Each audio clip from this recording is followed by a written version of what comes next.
Azzoul Flawan, marhaba bikoum, soyez les bienvenus. Quel plaisir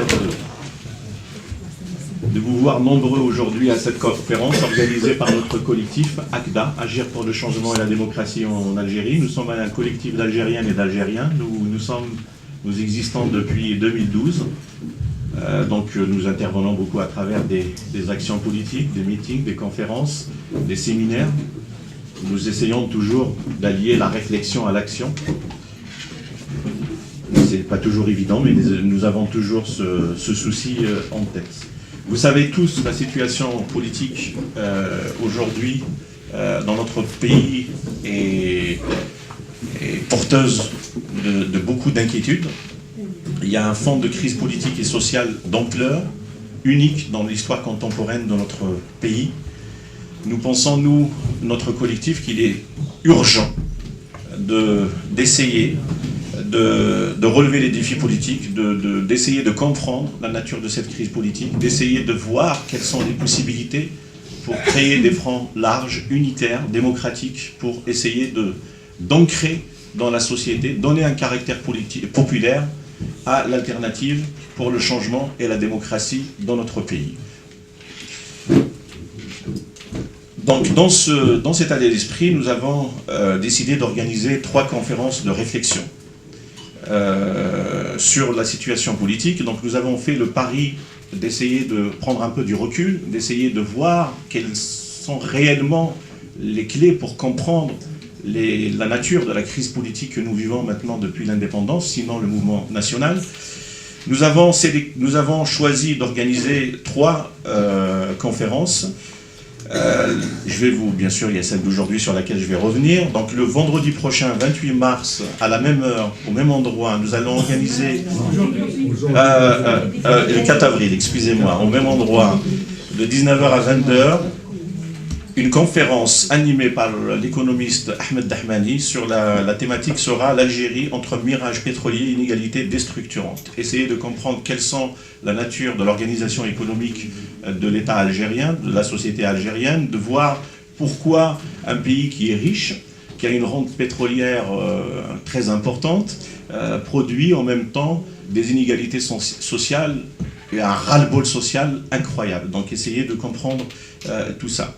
Le samedi 12 avril, nous organisons une autre conférence qui sera animée par Luis Martinez, l'Algérie dans son environnement régional et géopolitique. Donc ce sera une sorte d'approche comparative entre la situation en Algérie et les pays voisins. Essayer de comprendre quelle est la nature de la crise qui secoue aujourd'hui les pays qui sont à la frontière de notre pays et quels sont les enjeux, les dessous de cartes, les enjeux géostratégiques aujourd'hui dans la région. Et je reviens avec grand plaisir à la conférence que nous organisons aujourd'hui, donc qui est le 28 mars.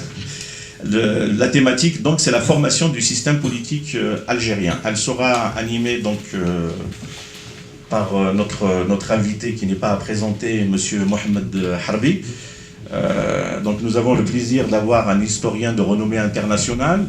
Et ça lui fait de lui une renommée, il a une renommée particulière en plus de sa renommée d'historien. Donc il a été un acteur politique de premier plan depuis le mouvement national.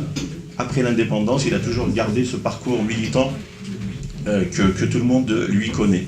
Je vais revenir très très vite sur son parcours, donc mais je pense qu'il n'a pas vraiment besoin d'être présenté. Il a fait ses débuts politiques, son apprentissage politique au lycée en rejoignant le MTLD, il a rejoint le FLN, il a milité à la Fédération de France, il a rejoint le GPRA en Tunisie, il a été collaborateur de Krim Belkacem. À l'indépendance, il fut conseiller de Ben Bella, il fut emprisonné en 65 après le coup d'État de Boumediene jusqu'à 1968. En 71, il a été mis en résidence surveillée, il a été interdit de séjour dans les grandes villes algériennes, il s'évade en France en 1973, et là il entame une carrière universitaire. Il a édité plusieurs ouvrages, il a écrit plusieurs ouvrages, les plus célèbres d'entre eux, aux origines du FLN, le populisme, le FLN, mirage et réalité. Et bien sûr, si vous voulez le connaître mieux, je vous invite à lire ses mémoires, tome 1, et nous attendons avec impatience les mémoires tome 2. Sans tarder, hein? Moi aussi, je l'attends avec impatience. Et sans tarder, je vais donner la parole à notre intervenant, à Mohamed Harbi, donc qui va revenir sur les différents âges du système politique algérien et la succession des différents pouvoirs depuis le mouvement national pendant le système FLN depuis la période de la lutte de libération nationale jusqu'à nos jours. Je vous remercie. Bonsoir, merci de m'avoir invité. C'est dans les années 30 qu'on a commencé à penser l'Algérie. Et il est très intéressant de savoir par qui elle a été pensée et comment elle a été pensée. Donc, ce récit national avait pour but de produire un sens, de donner une direction politique et idéologique à l'Algérie et surtout de subvertir la construction du passé algérien par l'ethnologie coloniale telle était dans les années 20 et 30 la perspective adoptée par les premiers historiens algériens et notamment Cheikh Toufiq al-Madani et Cheikh Moubarak el-Mili. Ce récit national est l'œuvre d'Oulama. Celle-ci s'est constituée en référence à l'expansion de la communauté musulmane à partir de son noyau originel hijazien. Mais l'objet d'étude n'est pas l'Empire jusqu'à présent, jusque dans les années 24, avec l'abolition du califat, la référence, c'était l'Empire. Là, un certain nombre de pays, parmi lesquels l'Égypte en premier lieu, et les Maghrébins, ensuite, vont essayer de penser la nation. Et, si vous voulez, ces religieux vont penser la nation algérienne à partir d'une matrice occidentale qui n'est pas nécessairement adaptée à la sociologie de l'Algérie et à ses populations. Donc, nous avons cette vision de l'Algérie, cette lecture du passé de l'Algérie qui va déterminer les grands axes de l'évolution du mouvement national dans sa version nationaliste. Parce qu'il y a plusieurs versions du passé algérien. Il y a cette version qui a été incontestablement la première et qui va imprégner le tissu social en profondeur. Pour les oulémas, la communauté politique existe par l'islam. L'islam n'est pas seulement une religion, c'est une identité que, selon Bembedis, la nation-communauté, parce que dans le vocabulaire, il y a une confusion entre la nation Ummah et la communauté aussi, la grande communauté musulmane, Ummah, il y a une confusion. Et cette confusion, on la retrouve dans le mouvement politique. Pour les oulémas, donc, l'islam n'est pas seulement une religion, c'est une identité et qu'on doit préserver au risque de mettre en danger, de mettre en péril l'existence propre des Algériens. Dans une telle perspective, et le point est très important, la nation est perçue non pas comme une communauté de citoyens libres de leurs appartenances culturelles et religieuse, mais comme une communauté d'appartenance dont l'intégration à l'islam constitue l'origine et l'identité. La question de fond, à savoir la renégociation, comment renégocier le lien social que l'irruption du capitalisme colonial avec ses effets dans tous les domaines a bouleversé, cette question est reléguée à l'arrière-plan. Elle n'est même pas pensée. Et c'est ce qui nous donne cette inflexion de la pensée des ulémas dans le domaine du dogme, dans le domaine des mœurs, et un souci mineur pour des questions sociales. Dans la lutte contre la colonisation, il y a deux catégories qui sont mobilisées. D'abord, la figure de l'Algérien comme sujet victimisé et l'affirmation de sa singularité culturelle. Alors nous avons dans l'ensemble du personnel politique qui a été, si vous voulez, nourri de cette définition, une véritable névrose de la victimisation. Et vous m'excusez, je lis mal, je vois mal, et je suis obligé de m'aider d'une lampe qui ne brasse pas toute la feuille. Donc, si vous voulez, cette névrose de la victimisation va permettre de développer un type de pensée circulaire qui, quelquefois, confine à la xénophobie. La xénophobie algérienne, on la trouve dans la définition même des fondements de la communauté politique. Alors, maintenant, je vais essayer de donner d'une manière tout à fait générale un éclairage social. L'Algérie, c'est un pays agropastoral. C'était un pays agropastoral et dans toutes ses composantes, il est imprégné de ses origines rurales. Et il y a eu, depuis les débuts de la colonisation, une réaction romantique à la ville et avec elle une idéalisation des relations sociales anciennes et des mœurs patriarcales.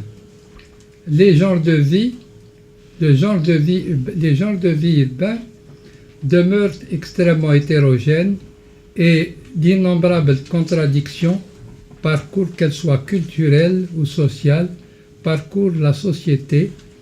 Et il y a un facteur qui donne au caractère de la ville un sens particulier, c'est avec la crise des campagnes consécutives à l'expropriation et surtout au développement démographique rapide à partir d'une certaine période, parce que le développement démographique est venu après une période de reflux massif du nombre d'habitants dans l'Algérie dû aux massacres qui s'y sont déroulés, aux guerres qu'elle a connues de 1830 à quasiment 1880. Donc cet afflux incessant d'émigrants tend à ruraliser la ville et renforce le rôle des sociétés traditionnelles, alors que les couches privilégiées, les couches supérieures dans les villes, cherchaient à s'aligner sur le modèle urbain cosmopolite qui est le modèle de la ville coloniale. Toutefois, cette société présente une certaine idée qui découle d'une idée force, à savoir que le changement est à la fois nécessaire, souhaitable et possible. Mais ce constat est très faible. Dans les années 30, il va petit à petit naître avec le mouvement national et se renforcer au fur et à mesure, au point que dans les années 50, les années 40-50, on peut constater que le terreau social est nourri d'une véritable impatience politique. On est impatient, ça ne peut plus durer. Et ce constat se traduit dans la vie des partis et dans les soubresauts qu'ils ne cesseront de connaître depuis les années 40 jusqu'à la période de 1950, qu'on commence l'insurrection. Il faut aussi constater que, contrairement à ce qui s'est passé chez nos voisins, les groupes dominants socialement et culturellement, mais pas dominants en nombre, ni dominants dans l'expression, comment dirais-je, politique immédiate. Et ces couches dominantes n'ont pas constitué dans les années 30, n'ont pas encore constitué leur personnel de direction. Elles étaient déchirées par les divergences sur le modèle culturel, sur l'avenir, le rapport à la France. Elles ne pouvaient donc prétendre au commandement que par procuration. C'est-à-dire, elles devaient passer par d'autres groupes de la société et le personnel politique, d'une manière générale, va se recruter principalement dans la petite bourgeoisie urbaine, à savoir donc dans les villes et dans les centres de colonisation. La mise en mouvement des populations jusqu'alors fixées dans des modes de vie et de pensée traditionnels revêt une signification particulière. L'exode vers les villes comporte des drames, des tensions sans nombre, et la phase de l'intégration dans une communauté politique, sortir du cloisonnement, cette phase de l'intégration, elle est ouverte dans des conditions assez difficiles pour les populations.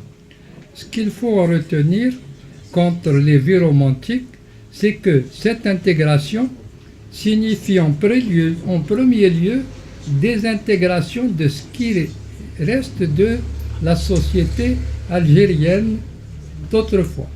Et cette désintégration va s'accélérer dans une deuxième vague avec la guerre, où quasiment l'Algérie est déstructurée dans sa totalité.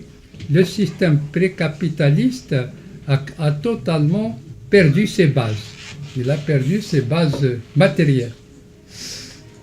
Et la troisième vague, qui va commencer et qui pose aujourd'hui les problèmes à la ville, c'est l'industrialisation et l'afflux de nouvelles populations vers les villes et vers d'autres centres où existait le travail, c'est-à-dire en fait vers le Sahel algérien. Donc nous avons des constructions sociales diverses qui sont de multiples jeux de dépendance dans une société qui n'a pas un principe commun, qui n'a pas de coordination et dans laquelle l'évolution intérieure et les influences extérieures vont précipiter incontestablement le mouvement. Quand je parlais de la ville. Il faut savoir qu'il est rentré près d'un million, sinon plus, hein, pendant la guerre, sont rentrés dans des villes, et que après l'indépendance, le mouvement s'est accéléré parce qu'il y a eu la substitution, quasiment, la substitution d'une population à une autre. L'exode de la population européenne a donné au mouvement, à l'exode des ruraux vers les villes, un caractère fantastique. Alors, et toutes les anecdotes qu'on raconte sur cet exode ont nourri la rancœur et le ressentiment des ruraux à l'égard des citadins, et c'est un phénomène qu'on va voir apparaître lorsque seront déclenchées les luttes civiles. Je me souviens que passant à Stigda au mois d'août 1962, j'avais entendu pour la première fois parler des ruraux comme des envahisseurs. Et à l'époque, il y avait une série américaine intitulée Les Envahisseurs. Alors on parlait de ces ruraux comme des envahisseurs. Je ne parle pas des autres descriptions, à savoir pour les femmes 404 bâchées, pour les hommes portant le chèche-boufiltre, etc., etc. Toute cette littérature va faire partie du contentieux entre urbains et ruraux vivant désormais dans le même espace. Bien.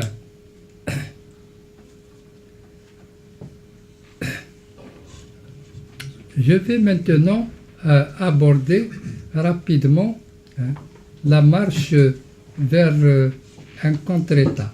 Cette marche, elle s'accomplit à partir de 1954 dans un cadre particulier, la revendication des fondateurs du FLN d'un monopole politique.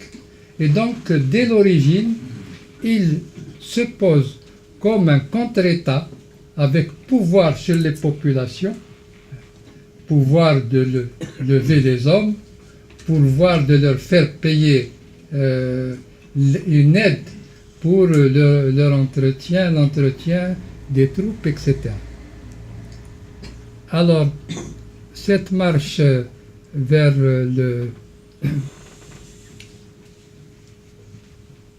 doit être comprise, elle est acceptée, pas toujours de bon gré, parce que le nationalisme a fini par imprégner dans une large mesure les populations urbaines. Donc, le nationalisme est une réalité ancrée dans les populations urbaines, dans les populations villageoises aussi, mais très peu dans les populations rurales. Il y a un attachement incontestable au territoire hérité de la France. Seulement, ce que les Algériens d'alors, de cette période, ignoraient, c'est que le territoire qu'ils considèrent comme leur territoire n'est pas celui de 1830. Ce territoire est hérité de la France, qui a touché, qui l'a élargi en prenant des morceaux de Tunisie, des morceaux de Maroc et même de Libye. Donc, si vous voulez, le territoire algérien est un territoire qui est hérité de la colonisation, et les pays qui ont été victimes de certaines spoliations, nos voisins, n'ont jamais admis ce fait, d'où les problèmes que nous avons aujourd'hui avec nos voisins et que nous n'avons jamais traités sérieusement, parce que la population croit de bonne foi que cette question, c'est une question inventée pour mettre en difficulté l'Algérie, on est jaloux de nous. Hein. Donc, alors que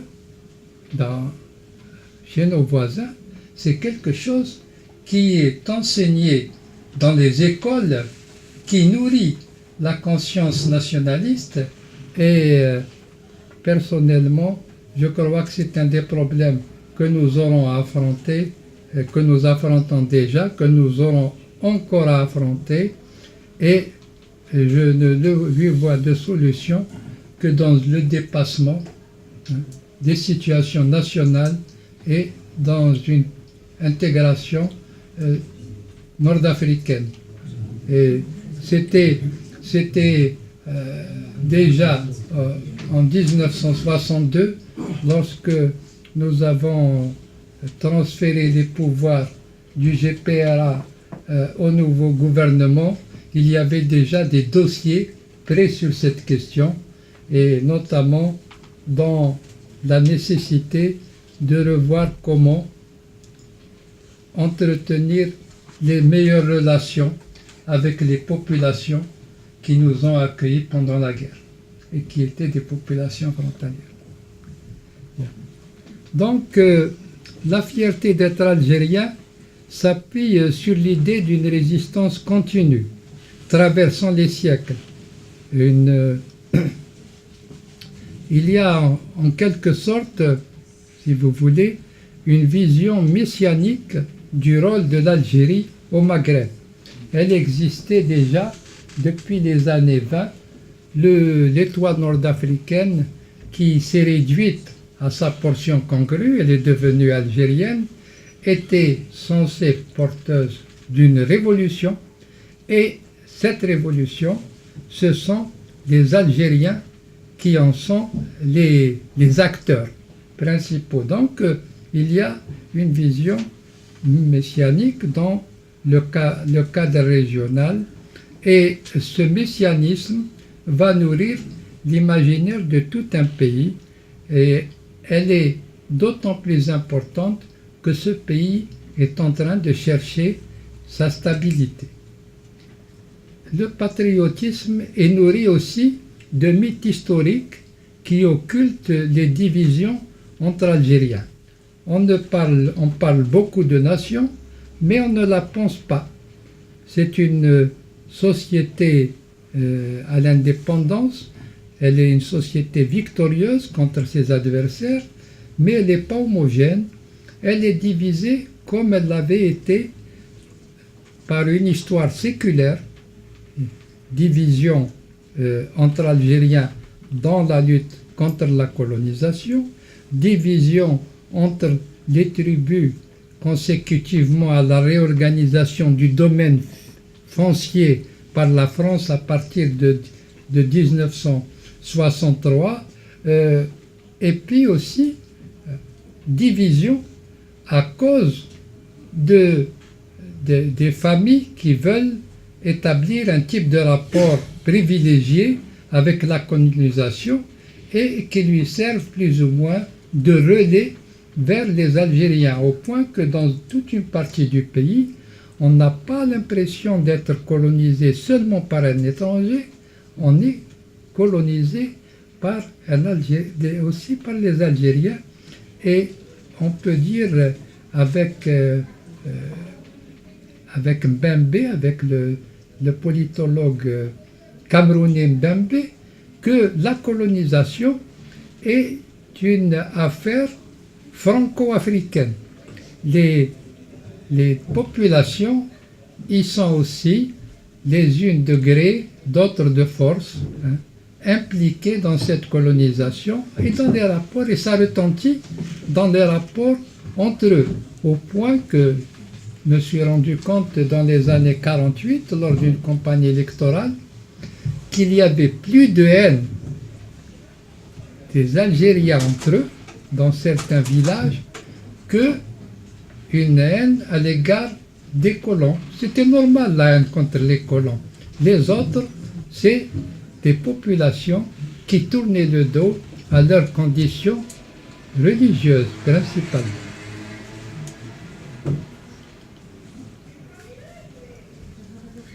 Alors,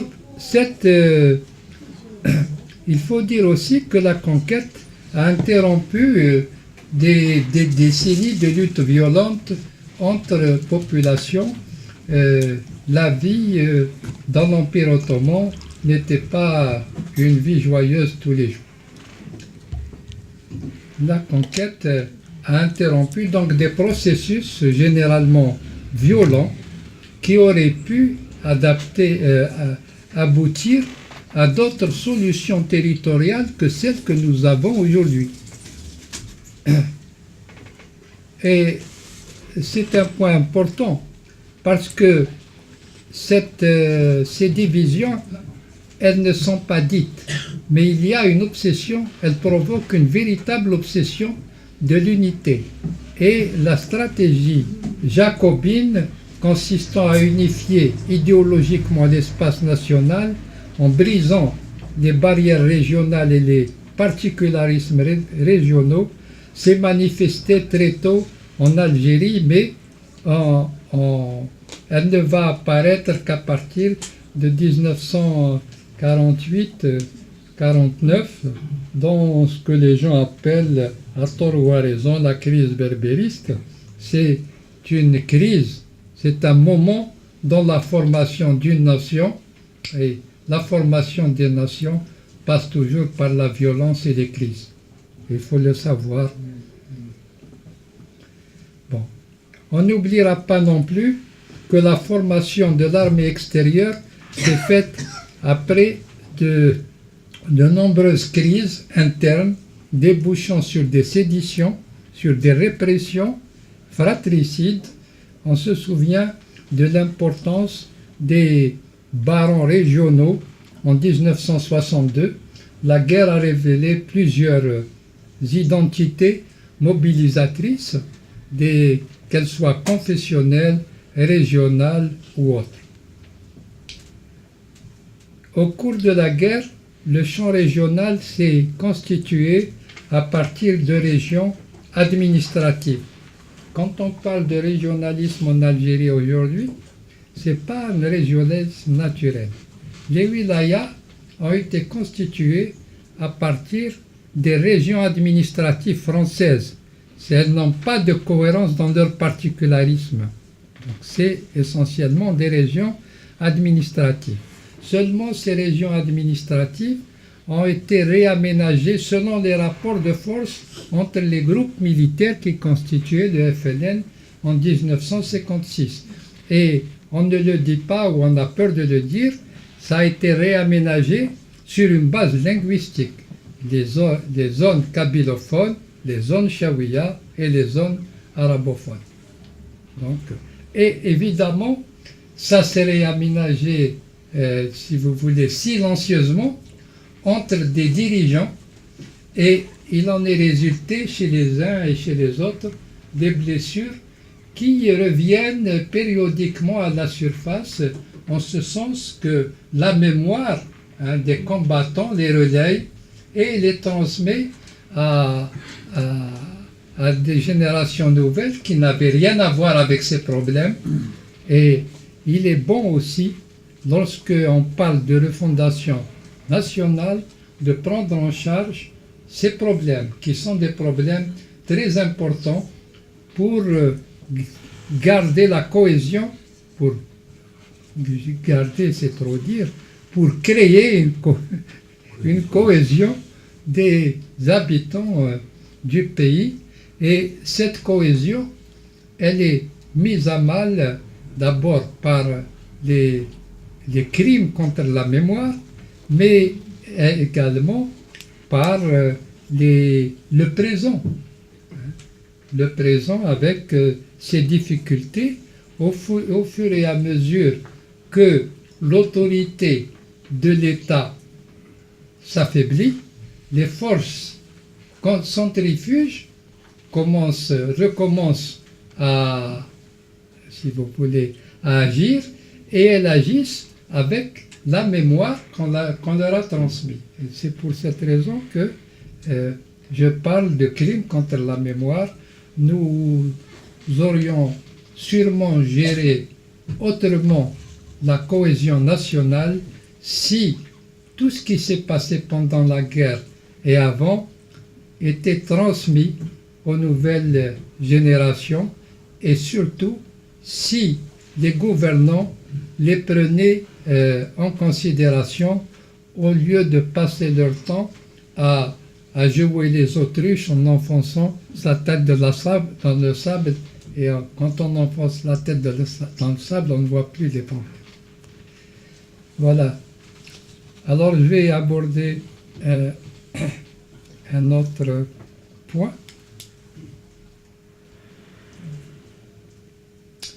C'est qu'au cours de la guerre, les nécessités de l'approvisionnement en armes ont poussé les Algériens à quitter leur pays et à se rendre surtout en Tunisie, au Maroc et en Libye.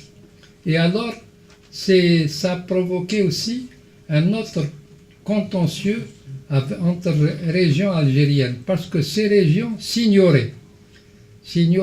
Dans les grands pays où on parle de la nation, le brassage s'est fait par l'expansion économique et par le rapport au travail et l'aménagement de l'espace. Chez nous, ça se fait idéologiquement et pas sur des bases matérielles qui puissent ancrer des réalités, créer de nouvelles réalités. Ça se fait essentiellement par l'idéologie. Et elle se rencontre à un moment où il faut partager des ressources. Partager des ressources en armes, partager des ressources en finances, etc. Et donc là aussi, il y a des animosités qui se sont créées, particulièrement entre la Kabylie, puisque Krim était le grand patron de l'armée, et que tout ce qui se passait, lui était, comment dirais-je, était considéré comme de son fait. Le bon n'en parle pas généralement, mais le mauvais, c'est de son fait. Et il y a aussi le fait qu'il y avait des régions déficientes dans leur capacité militaire et qui ont eu recours aussi à la Kabylie. C'est le cas d'une partie des Aurès, c'est le cas d'une partie des régions du Sud.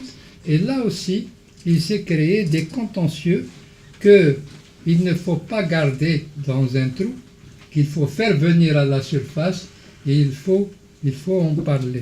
Comme il faut parler aussi pour refonder ce pays, il faut parler de ce qui s'est passé entre le FLN et le MNA.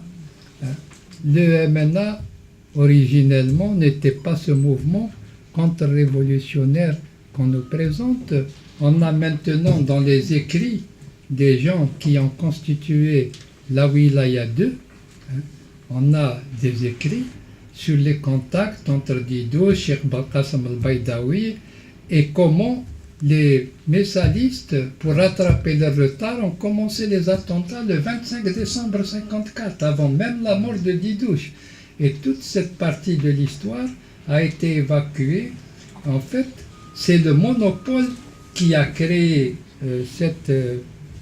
tous ces problèmes, la revendication du monopole. Et indépendamment de ça, c'est le fait que les enfants qui ont été, les gens qui se sont engagés à partir de 1954, se sont formés contre le messalisme. Le messalisme, c'était pour eux l'ennemi au même titre que la France et que d'autres. Donc, on a beaucoup de problèmes de ce côté-là. Bien. Vous m'excusez une seconde, il faut que je retrouve l'endroit où je me suis arrêté.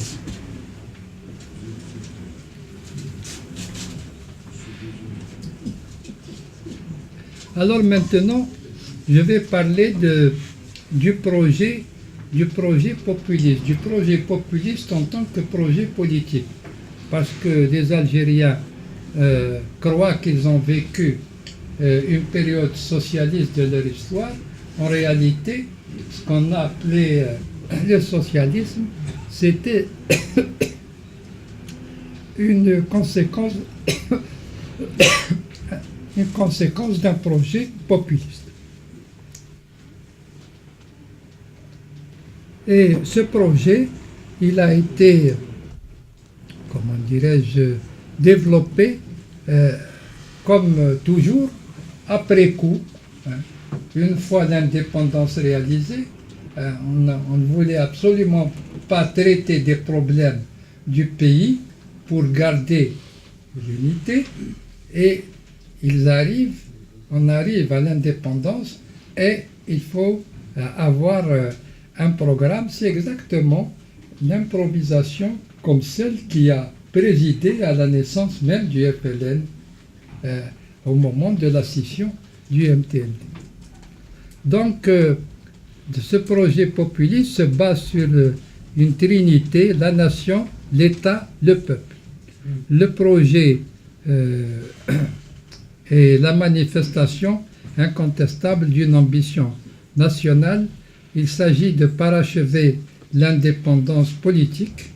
L'État est le pivot pour tous les... Personnellement, j'ai participé à la rédaction de ce programme. Pour les dirigeants et les idéologues qui ont été à l'origine de ce programme, considérant on n'avait pas en Algérie une bourgeoisie conquérante, qu'on n'avait pas une classe ouvrière conquérante, et que les classes moyennes, les couches moyennes et la masse plébéienne, c'est un fourre-tout. Donc, il faut leur donner un instrument de cohésion, et cet instrument de cohésion, c'est l'État qui doit être le pivot des mouvements, des conflits, et le système politique. Le système politique n'existe pas en dehors de l'État.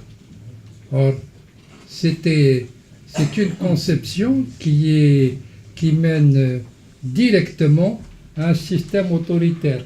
Alors nous avons, si vous voulez, une définition de la communauté politique qui donne un système autoritaire, puisque jusqu'à aujourd'hui encore, on ne cesse de parler des constantes, à savoir une définition par la langue et par la religion. Dans le même sens, on a dans le rôle qu'on donne à l'État, il ne peut s'accomplir que d'une manière oppressive. Nous avons là les ingrédients de l'autoritarisme algérien. Et cet autoritarisme est d'autant plus fort qu'il y a des traditions collectives en Algérie, ici et là, mais on n'a jamais eu une tradition libérale en Algérie. La tradition libérale a été très vite court-circuitée. Elle a existé chez les premières élites algériennes, un début de tradition littérale, mais le type d'engagement politique qu'ils avaient et le rapport à la colonisation a fait qu'ils se sont retrouvés très vite dépassés par la masse plébéienne et ses dirigeants. Et donc, le libéralisme en Algérie, c'est une grande illusion. Il faut beaucoup de temps pour enraciner, si vous voulez, des idées libérales. Je parle du libéralisme en politique et non pas en économie, bien sûr.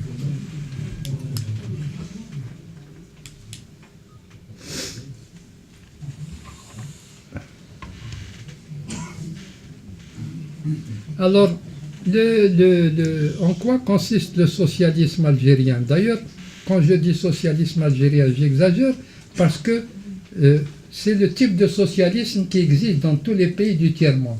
Il s'agit de rattraper,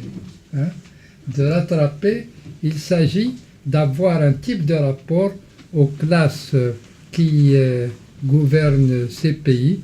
Et donc, la fonction de ce socialisme, disons, de ce populisme, c'est le mot qui convient le mieux, c'est d'évincer leur fonction, c'est d'évincer ou de déplacer les anciens dominants. Il s'agit moins de les éliminer, donc contrairement à ce qui se dit, il ne s'agit pas d'éliminer la propriété, de socialiser, il s'agit donc de les mettre sous contrôle, de les amener à accepter un certain degré de redistribution, de les intégrer dans un pacte social non négocié. Nous, on est un spécialiste des pactes non négociés, de type, comment dirais-je, autoritaire et corporatiste. Et il s'agissait de maîtriser les rapports aussi avec l'extérieur, et de faire de l'État national populaire le meilleur agent de mobilisation et d'encadrement des acteurs sociaux. L'État constitue, l'État constitué est à travers les mécanismes clientélistes et les appareils politiques et syndicaux le meilleur agent de mobilisation et d'encadrement des acteurs sociaux.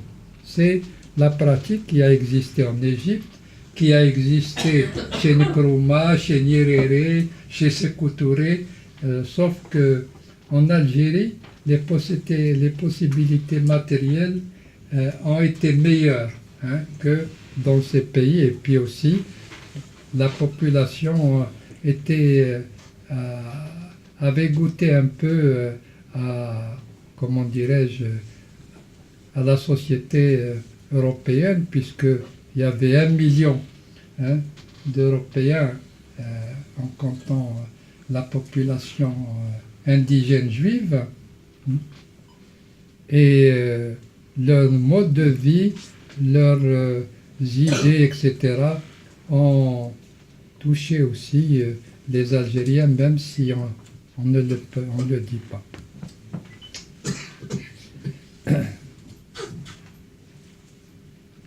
Ce projet populiste a connu pas mal d'avatars.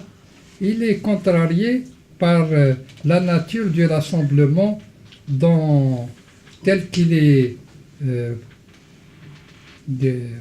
défini par le FLN. En fait, on veut évacuer l'élite sociale, créer un rassemblement d'où on évacue toutes les luttes sociales. La lutte sociale, c'est quelque chose qui désunit. On l'interdit en réalité, dans une société bien pensée, c'est un élément de régulation aussi. Là, non, c'est pensé comme élément de division des populations. D'ailleurs, si vous écoutez la radio algérienne, chaque grève, etc., on parle de fitna.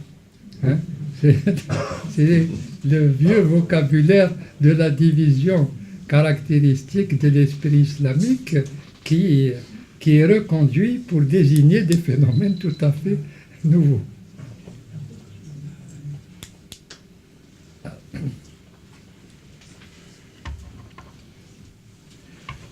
Le projet donc est contrarié par la nature du rassemblement. Qu'est-ce que vous voulez? Vous réunissez des syndicats avec un Ben Shrif, ça ne peut pas donner quelque chose, un produit heureux. Ce sont les populations rurales, par exemple, qui sont des populations en général méfiantes et suspicieuses à l'égard de tout ce qui vient de l'extérieur. Elles se retrouvent sous la direction d'une bureaucratie arrogante.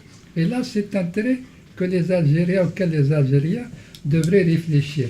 Il y a, par exemple, une brutalité chez les Algériens qui n'existe pas de la même manière ailleurs.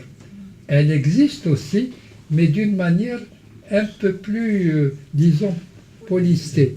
Par exemple, si vous voulez étudier l'armée, vous avez les cadres venus de l'armée française étaient des cadres très mal perçus par les autres, et pas seulement parce qu'ils étaient, ils venaient de chez les Français, parce que beaucoup de monde venait de chez les Français, avait fait son expérience dans l'armée française, mais à cause de leur brutalité.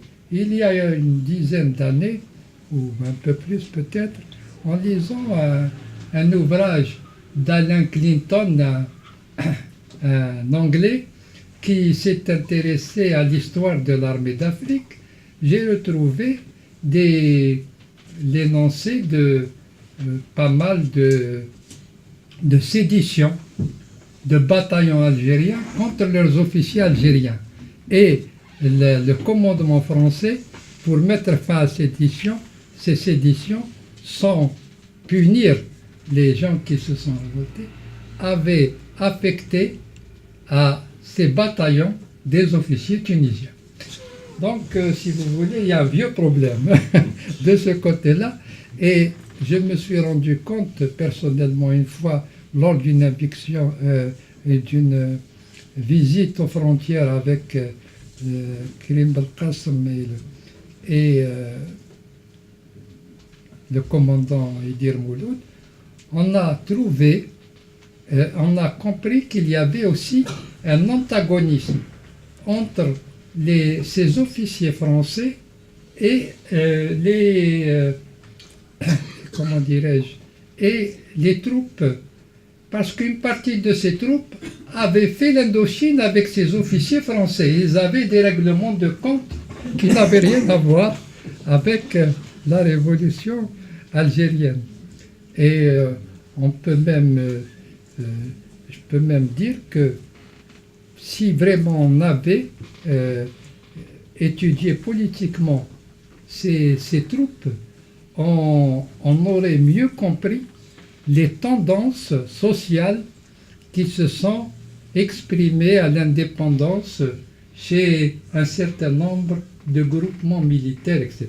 Parce que au moment de l'indépendance, il y a eu pas mal de révoltes, ici et là, révoltes contre lorsque les officiers ont perçu leur traitement alors que les troupes n'avaient rien eu, révolte sur la hiérarchie des salaires, la hiérarchisation des salaires, etc., etc. Et il y en a eu pas mal qui ont été résolus, quelquefois par des négociations et quelquefois d'une manière plus brutale. Bien. Donc, je m'éloigne un peu de mon sujet, mais ce n'est qu'en apparence, parce qu'il me semble qu'il est intéressant de donner des éléments qui conditionnent des situations politiques, des relations humaines, et qui finissent par, si vous voulez, créer des tensions dans une institution ou dans un corps militaire. Alors, je parlais du FLN qui refusait les luttes sociales, mais dans le rassemblement, vous voyez dans ce rassemblement confluer toutes les tendances. Il y avait des tendances conservatrices, les autres qui étaient transformatrices, et une confusion a été entretenue pour que le ressentiment puisse être mobilisé en un seul mouvement, dont chacun, d'ailleurs, on le voyait très bien chez les élites de l'armée, chacun espère être le bénéficiaire final et exclusif des fruits de l'indépendance. Alors, deuxièmement, toujours dans le cadre de l'étude de ce projet populiste, les conditions dans lesquelles s'est constitué le FLN a entraîné aussi la subordination ou l'élimination de personnalités et de secteurs civils qui avaient tenté de créer avant 1954, des espaces de débat ouverts dans les interstices laissés par le pouvoir colonial. La direction du FLN, en fait, telle que l'a constituée Abben Ramadan, c'était un bloc d'élite. C'était les chefs, les anciens chefs du Coran centraliste, c'était les chefs de l'UDMA, c'était les chefs des oulémas. Mais en bas, la troupe, c'était une force plébéienne qui n'avait rien à voir avec ce monde. Et lorsque les fondateurs du FLN sont aux prises les uns avec les autres, comme on leur désigne ces éléments comme des éléments nocifs, ils l'acceptent sans aucune discussion. C'était des gens qui n'avaient rien à voir avec eux socialement. En réalité, socialement, pour eux, c'était des étrangers. Pourtant, ils ne l'étaient pas, et le FLN en a bien besoin pour... et on va assister donc, si vous voulez, avec la guerre, à une militarisation intégrale. Cette militarisation est à la fois le fait du FLN et de l'armée française. Le FLN, d'abord, il a les populations avec lui, mais du fait de la répression, ces populations, quelquefois, prenaient leur distance. Et donc, c'est une lutte qui prend la forme de celle qu'on a connue récemment dans la guerre civile. Les populations sont quasiment des otages de deux forces qui se présentent l'une après l'autre et qui ne prennent pas en considération leurs intérêts. Et cela est d'autant plus vrai que dans la pratique de la guérilla, il était question de provoquer l'ennemi pour l'amener à réprimer des populations et attirer à ce moment-là les populations vers lui. Et j'ai vu ça dans pas mal de récits que j'ai eu à lire, et notamment dans le récit du commandant Azzeddin. Et il n'y a pas très longtemps, en connaissant quelqu'un qui avait été parmi les hommes qui, en tant que politique, avait présidé à la naissance de l'organisation paramilitaire, et il m'a dit qu'on apprenait aux futurs militaires, aux gens de l'os, on leur apprenait à s'attaquer, à faire en sorte que les populations soient l'objet de répression. Et si vous faites une lecture du 20 août 1955, c'est bien ça.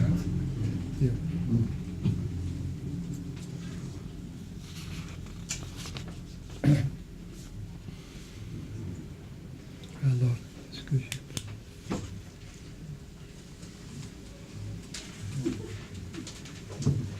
la capacité donc de cette organisation qu'est le FLN d'appliquer, de diriger le changement repose sur plusieurs types d'acteurs, des acteurs sociaux, des acteurs économiques, des acteurs politiques, donc, et des acteurs militaires. Alors les acteurs politiques, ils sont intégrés, ceux qui comptaient dans le pays, sont intégrés particulièrement entre fin 1955 et 1956. Les acteurs économiques, c'est la création de l'UGTA et la création de l'UGCA. Donc les syndicats ouvriers d'un côté, les syndicats d'entrepreneurs, de commerçants de l'autre.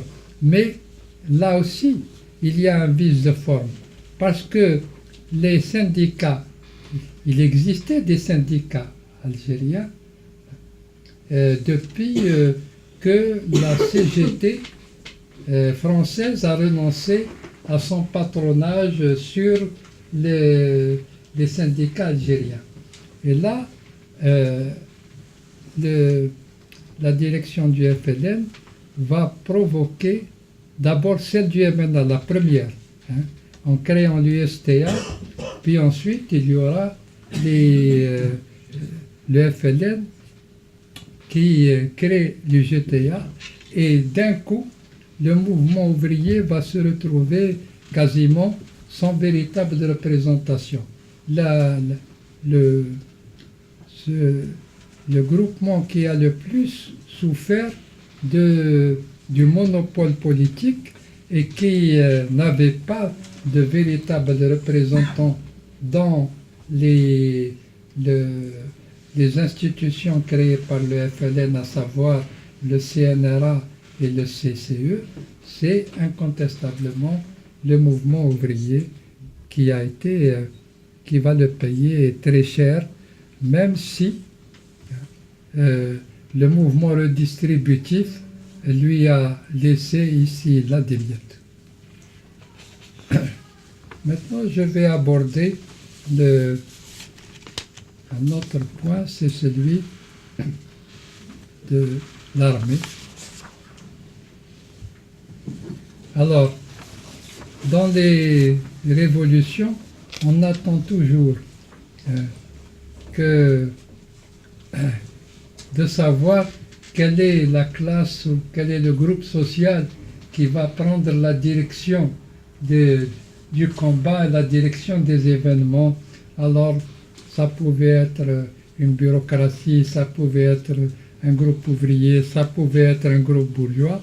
En Algérie, c'est une force bureaucratique qui va émerger comme direction et comme substitut des différentes classes, mais en les mettant sous son contrôle. Le processus révolutionnaire dans sa forme militaire va se dérouler en plusieurs phases. Il y a d'abord, disons, 54 et 56, c'est la période pendant laquelle se forment des groupes militaires, des groupes combattants, et en même temps, il y a cette donnée qui est l'existence de plusieurs centres de direction. C'est le congrès de la Soumane, dans une seconde étape, qui va essayer de centraliser au sommet cet ensemble militaire. Mais cette centralisation n'est pas une intégration. C'est une centralisation de type politique qui consiste simplement à donner à ces groupes militaires un exécutif et à fixer des normes d'organisation. Et c'était senti très vite par nombre de combattants, et notamment dans la Wilaya 4, qui a revendiqué dès 1958 la création d'un centre militaire unique. Pour une raison très simple, parce que l'armée française, quand elle voulait s'attaquer à une région, pouvait mobiliser ses réserves pour faire pression sur une région donnée. Or, si l'armée algérienne, les wilayas étaient intégrées les unes aux autres, elle ne permettrait pas que cette chose-là soit possible. Et ils ne l'ont pas fait. Il y a eu plusieurs tentatives. La dernière, c'était celle d'Armée Rouge, mais les autres colonels estimaient que c'était pas le sens national qui l'animait, c'était le fait de mettre les autres troupes derrière son commandement. on lui prêtait des intentions régionales. Je dis bien on lui prêtait, rien n'est prouvé. Bon. La Soumam a été quand même un tournant dans la mesure où elle a créé une direction parce que ce mouvement est parti sans véritable direction. On a parlé lors de la crise de 1956 de contrat moral. Qu'est-ce que c'est qu'un contrat moral, hein? Dans ces conditions, entre des militaires, nous sommes les dirigeants de la Révolution, ça ne fait pas sérieux. Et ce qui est important, c'est que en fait, il y a eu toujours la Révolution nationale a eu toujours une direction polycentrique. Elle avait un caractère polycentrique et itinérant. D'abord à Alger, mais à partir du moment où le CCE s'est engagé dans une bataille qu'il a perdue, disons le mot, il a perdu cette bataille, donc ils ont été obligés de se réfugier à l'extérieur. Et ils sont allés d'abord au Caire. Et au Caire, c'est au Caire que se sont rassemblés pour la première fois tous les militaires, y compris ceux qui n'ont pas participé, qui n'étaient pas des membres en titre au CNRA. Ils ont été convoqués, c'est le cas de Boumedienne, du colonel Amar Abou Glaz, et d'un certain nombre d'autres. Ils ont été convoqués à l'IKFI, etc. Ils n'étaient pas membres du CNRA, ils ont été convoqués par les principaux chefs militaires, à savoir Karim Bentoubel, Boussouf et Ali Mahmoud Sherif, pour changer, si vous voulez, l'équipe dirigeante et pour se répartir à nouveau les tâches entre eux. Ils étaient 4, mais en fait, ils étaient 3. C'est Karim Bentoubel et Boussouf, parce que Mahmoud Sherif n'avait aucune autorité sur la Wilaya 1, et son autorité sur les Nemencha s'exerçait par procuration. C'était en fait le véritable chef des Nemencha, ce n'était pas Mahmoud Sherif, c'était le commandant Salah Ben Ali.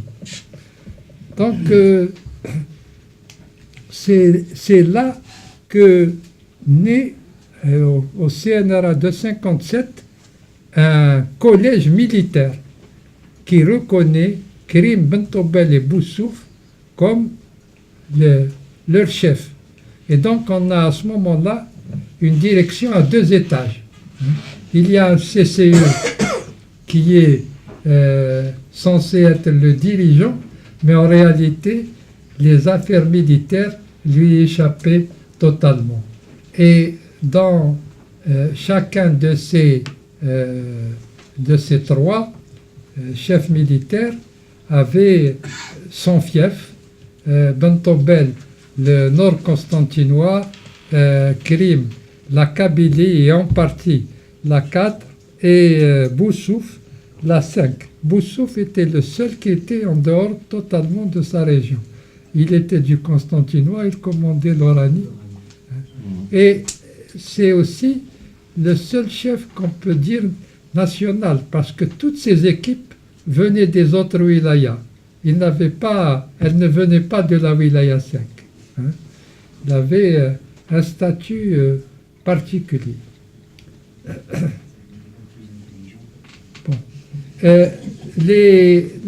L'émergence de l'état-major général est la conséquence de la situation qui a été créée aux frontières tunisiennes et algériennes. Une désorganisation assez importante et une lutte entre les différentes factions. Donc, il va émerger, l'état-major va émerger au détriment de Karim Belkacem, dont l'autorité va être sérieusement diminuée. Il demeure quand même le numéro 1, puisqu'il a le ministère des Affaires étrangères, et plus tard, il sera le chef de la délégation aux négociations d'Évian. Mais sa base humaine a sérieusement rétréci et son poids est équivalent à celui des deux autres. Donc, si vous voulez, ce qui est important avec l'état-major, c'est que ces dirigeants ne sont pas parmi aucun d'eux, n'est parmi les fondateurs du FLN, et ils ont émergé au moment de la réunion des 10 colonels. Ce qu'il est intéressant de savoir, c'est que lorsque ils ont essayé de résoudre la crise qui les opposait les uns aux autres, une crise, ils ont réuni le GPRA et pour en sortir, ils ont décidé de laisser, comme ils ne s'entendaient pas entre eux, de laisser les chefs militaires trancher la question, trancher les questions de la révolution. Et c'est là que Abbas a joué un certain rôle. Il a envoyé un texte disant au colonel qu'il c'était à eux de résoudre la crise. Et à la première réunion des 10 colonels, il y a des gens comme Lotfi et Boumediene qui ont dit au chef tout-puissant, c'est-à-dire à Karim Bentobel et Boussouf, vous ne devez pas être ici. C'est ou bien le GPRA, ou bien nous seuls. Et c'est moralement, si vous voulez, c'était déjà, à travers cette manifestation, l'émergence d'une alternative au triumvirat Karim Bentobel Boussouf. Et les questions vont, ce qui va animer essentiellement l'état-major, c'est d'abord, si vous voulez, le fait d'exercer ses pouvoirs, et il pensait unifier à son profit la laine. Or, les triumvirs ont gardé sous leur autorité les wilayas, qui étaient la source de leur pouvoir. C'était donc un grief. Un second grief, c'est les rapports que le GPRA avait avec la Tunisie. On le soupçonnait de n'être pas très ferme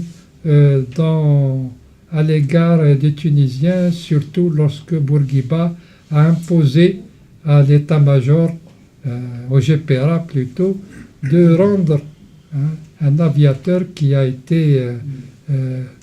tombé sur le sol tunisien et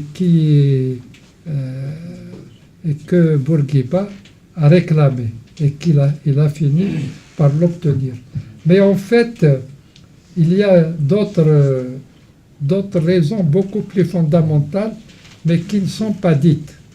Les négociations ont commencé à entrevoir les négociations et évidemment, la question de l'armée se posait. L'état-major craignait que lors des négociations, il y ait un accord qui fasse passer l'haleine extérieure au second plan. Il faut savoir que cette haleine extérieure, c'est un service que nous ont rendu les Français. Parce que s'il n'y avait pas eu la ligne Maurice et la ligne Chal qui bloquaient les troupes, toutes ces troupes pouvaient aller et venir entre l'Algérie et la Tunisie et continuer à dépendre des wilayas. Mais l'existence de la ligne Maurice les a obligés à mettre en place un commandement unifié. Et ils avaient commencé, donc c'était l'argument principal, mais celui-là n'était jamais dit.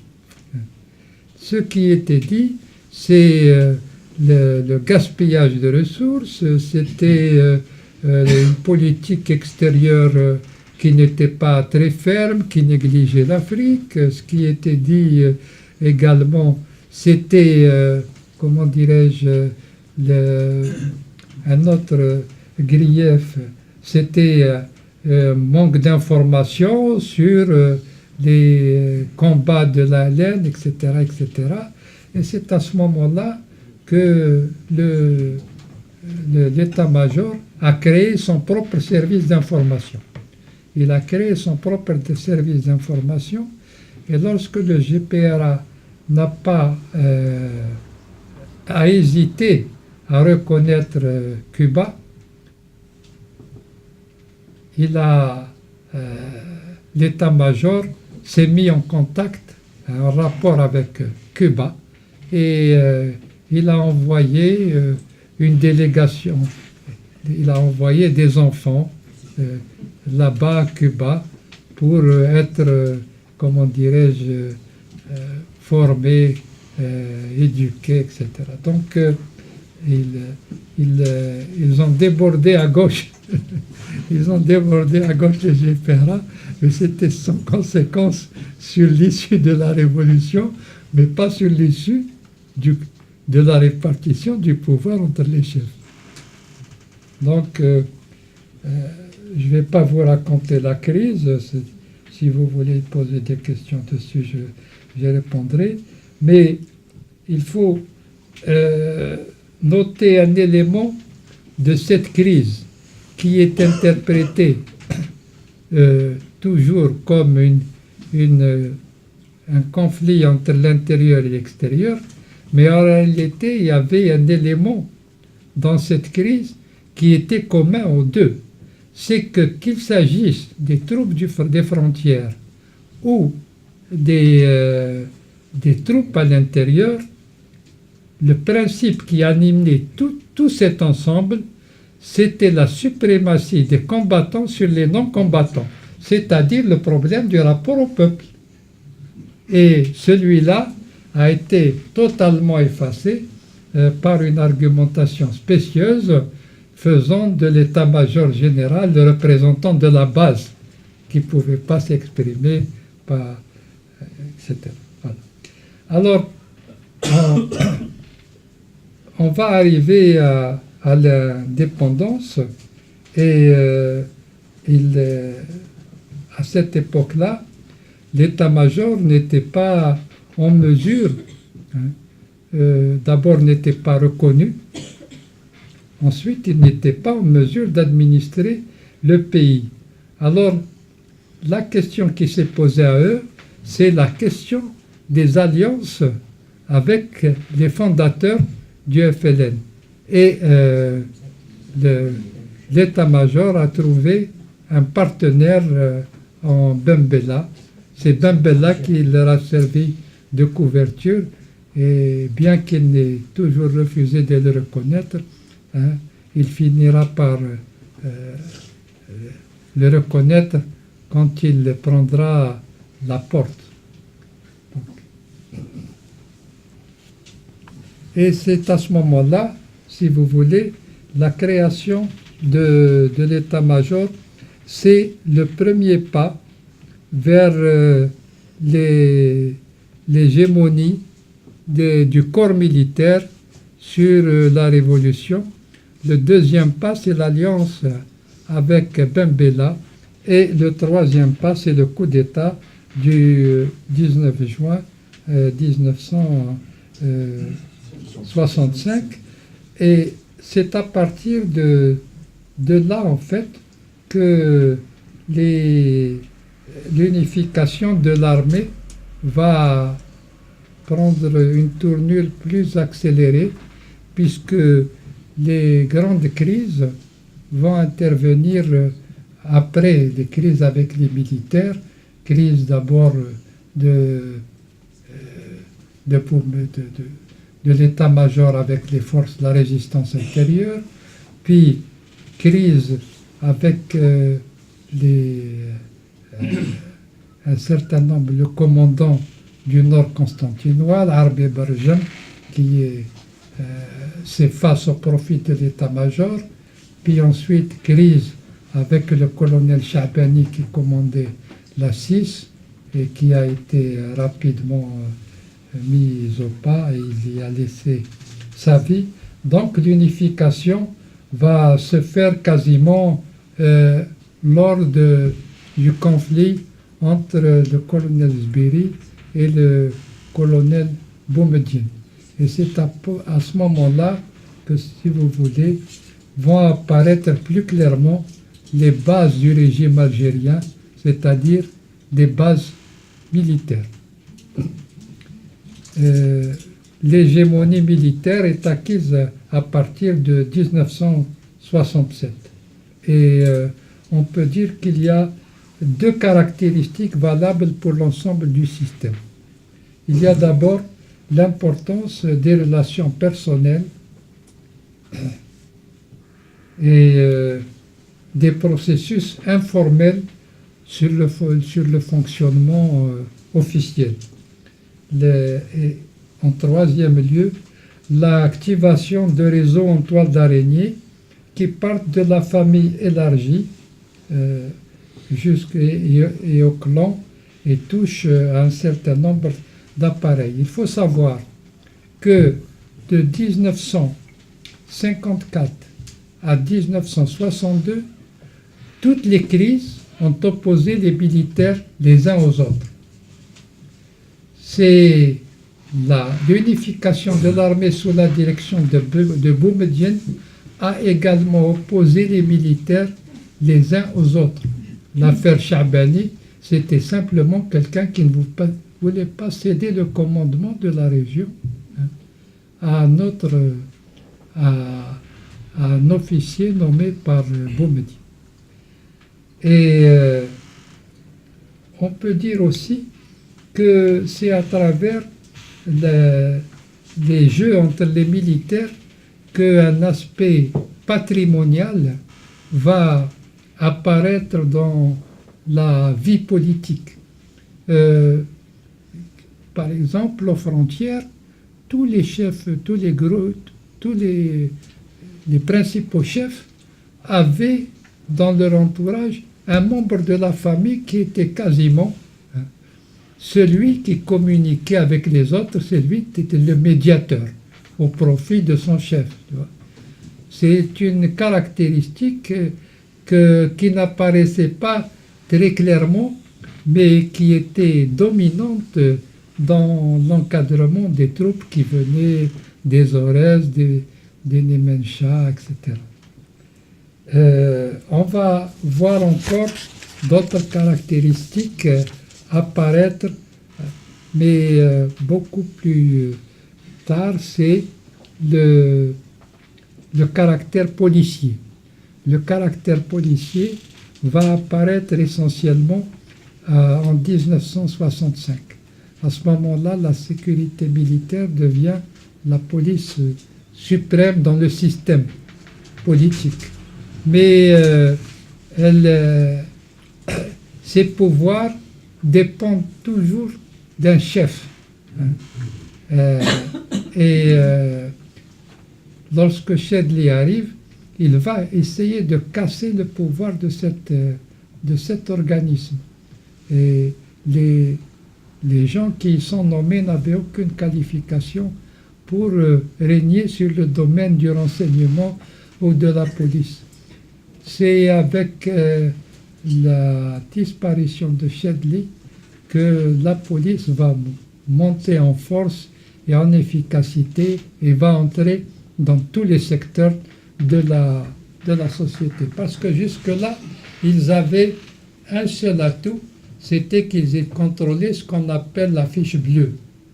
La fiche bleue, c'est l'appréciation que la police donne sur les gens désignés à des postes. Tout le monde y passe, mais ce qui est important, c'est pas qu'il y ait une fiche bleue, c'est qu'en pénétrant dans tous les appareils, la police politique noyote l'État en fait. L'État, c'était d'abord l'armée, après cela, c'est la police politique qui va prendre de plus en plus de pouvoir.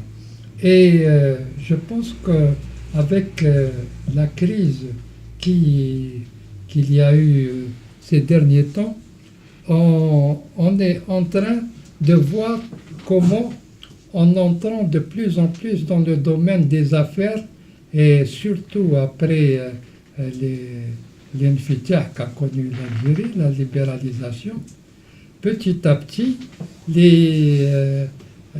cette armée qui avait commencé au départ sous Boumedienne, aux frontières et même après, c'était le patriotisme algérien.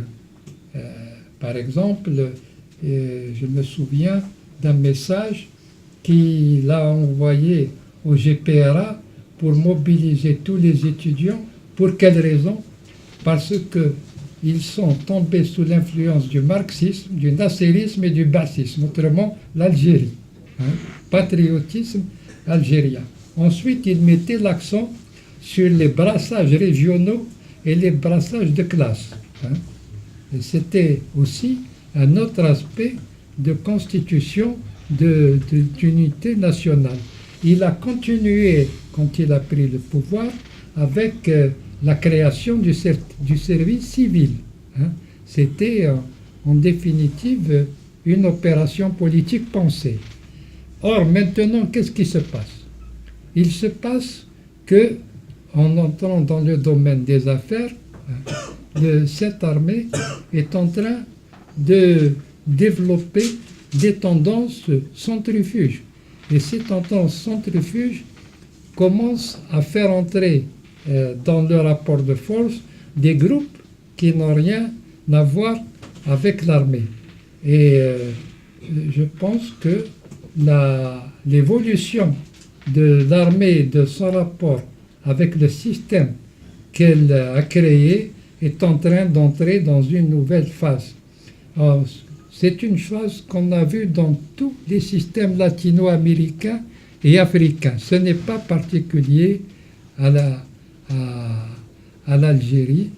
Et ce qu'il faut suivre, plus que tous ces débats à côté sur le clonage, sur les petits jeux, etc., c'est cette tendance qui est une tendance lourde et qui nous pousse à envisager aujourd'hui l'expérience algérienne comme on a suivi les expériences latino-américaines et les expériences africaines. Voilà, je crois que j'ai fait le tour, superficiellement bien sûr, c'est la règle, mais bon. Je voudrais simplement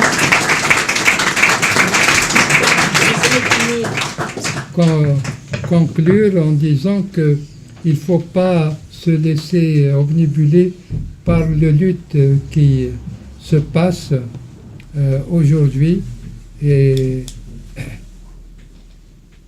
en ce sens qu'il s'agit de lutte de faction. Maintenant, l'armée a des partis. Autrefois, la sécurité militaire, c'était le parti politique de l'armée. Aujourd'hui, la police politique, c'est aussi un appareil à la disposition de groupes particuliers. Voilà.